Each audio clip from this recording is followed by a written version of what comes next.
Guess what? The travel game has changed, and it's all thanks to Trump's latest moves. A new travel ban is shaking things up, and now there are 10 countries where Americans can't visit anymore. Surprised? You should be. These places once welcomed U.S. travelers with open arms, but now they're off limits. So which countries made the list, and how did we get here? With diplomatic tensions rising and new restrictions in place, it's a whole new world for American travelers. Stay tuned to find out if your favorite destination is affected and what this means for future adventures. Number 10. Sudan.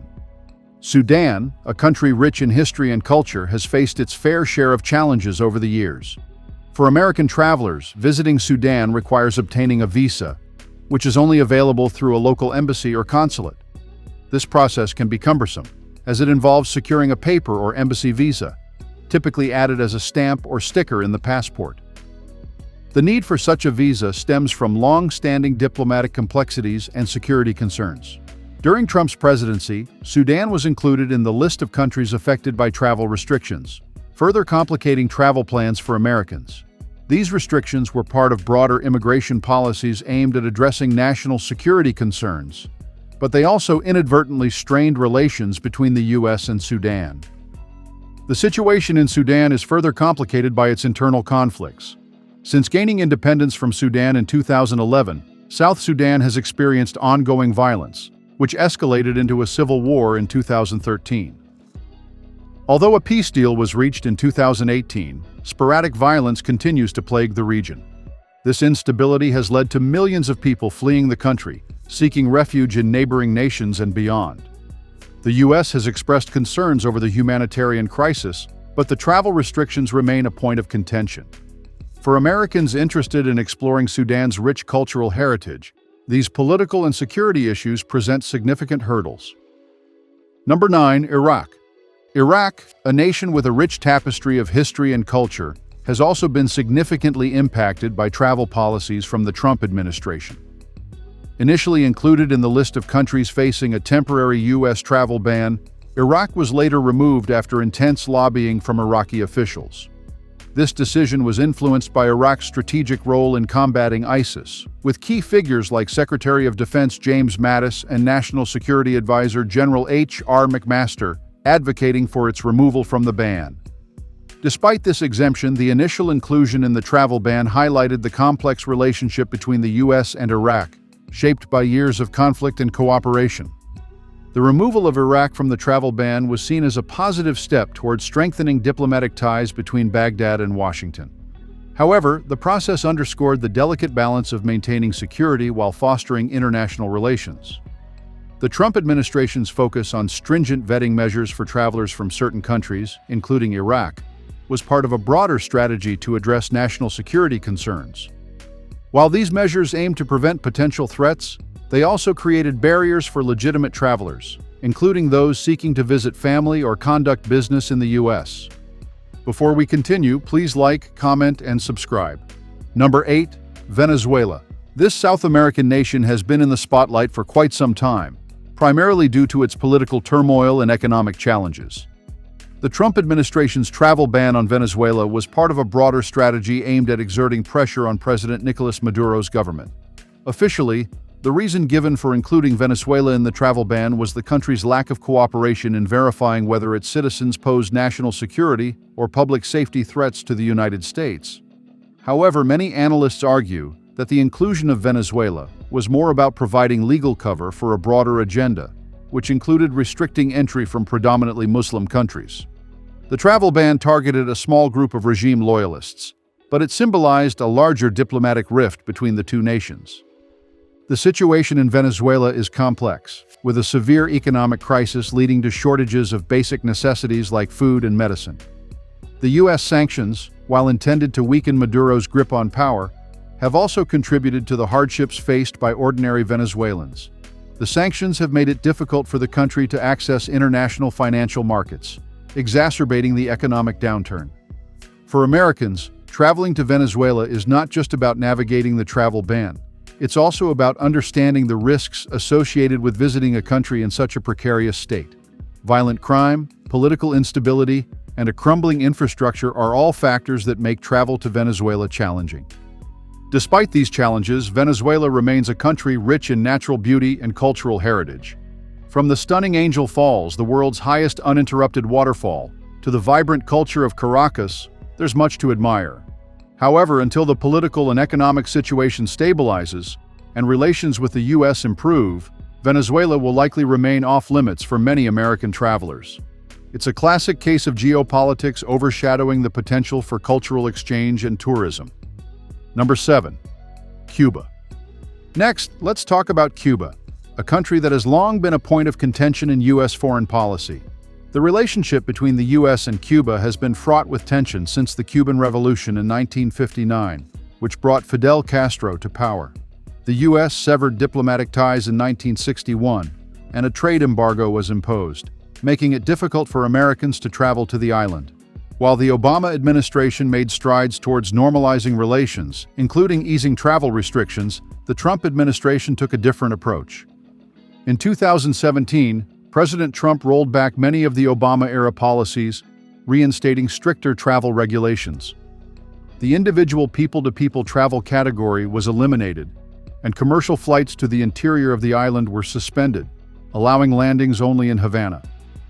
These measures were part of a broader strategy to apply pressure on the Cuban government, which the Trump administration accused of supporting terrorism and human rights abuses. The restrictions also included prohibiting Americans from doing business with entities linked to the Cuban military, further complicating travel plans. Cuba, with its rich history, vibrant culture, and beautiful landscapes, remains an alluring destination for many. From the colorful streets of Havana to the pristine beaches of Varadero, there's no shortage of attractions. However, the combination of U.S. travel restrictions and Cuba's own economic challenges, including shortages of fuel and basic goods, makes visiting the island more complicated than ever. For now, Americans looking to experience Cuba's unique charm will have to navigate a web of regulations and geopolitical tensions, hoping for a future where travel becomes easier and more accessible. Number 6. Iran. Now, Iran has been a hot topic for quite some time, especially during Trump's presidency. Back in May 2018, Trump decided to pull the U.S. out of the Iran nuclear deal, which was a pretty big deal. This move didn't just ruffle feathers, it sparked years of tension between the U.S. and Iran.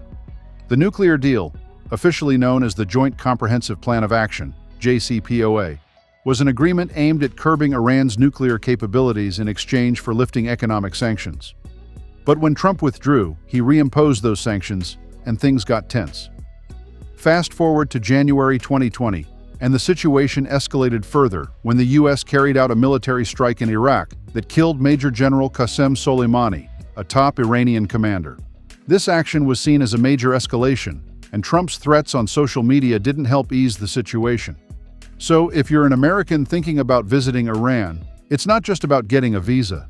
It's about navigating a complex web of geopolitical tensions that have only grown since these events. Now let's talk about the travel restrictions. If you've been to Iran since March 2011, you can't apply for an ESTA visa waiver to enter the U.S. This rule is part of a broader set of restrictions that were put in place to tighten security measures. The idea was to prevent individuals who might pose a security threat from entering the U.S., but it also means that Americans who visited Iran face hurdles if they want to return to the U.S. without a full visa. It's a bit of a catch-22, really. You can't go to Iran without potentially complicating your ability to travel back to the U.S. easily. And with the current state of affairs, it's not just about paperwork. It's about understanding the broader implications of these travel decisions. Lastly, let's not forget the cultural and historical richness of Iran. It's a country with a deep history, stunning architecture, and vibrant culture. From the ancient ruins of Persepolis to the bustling bazaars of Tehran, there's so much to see and experience.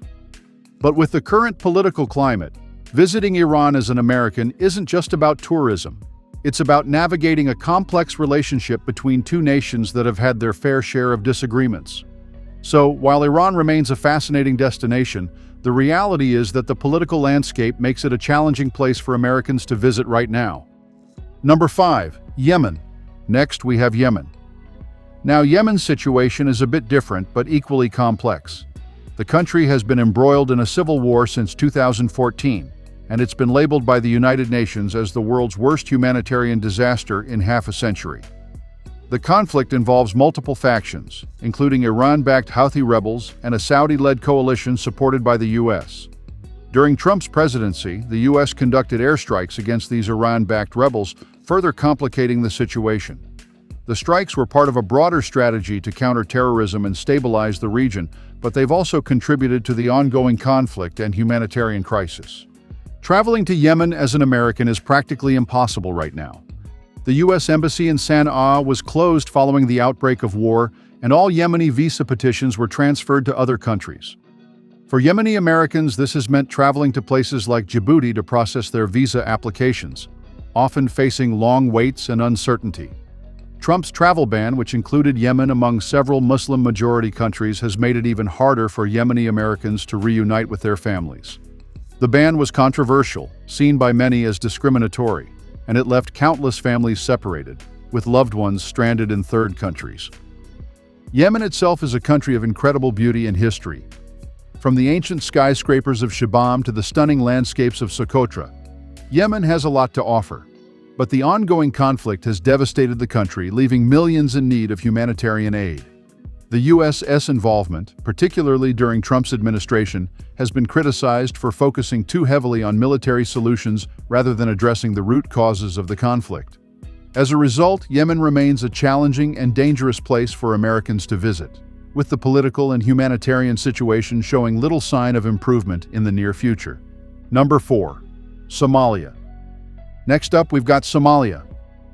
Now, Somalia has been in the headlines for all the wrong reasons for quite some time.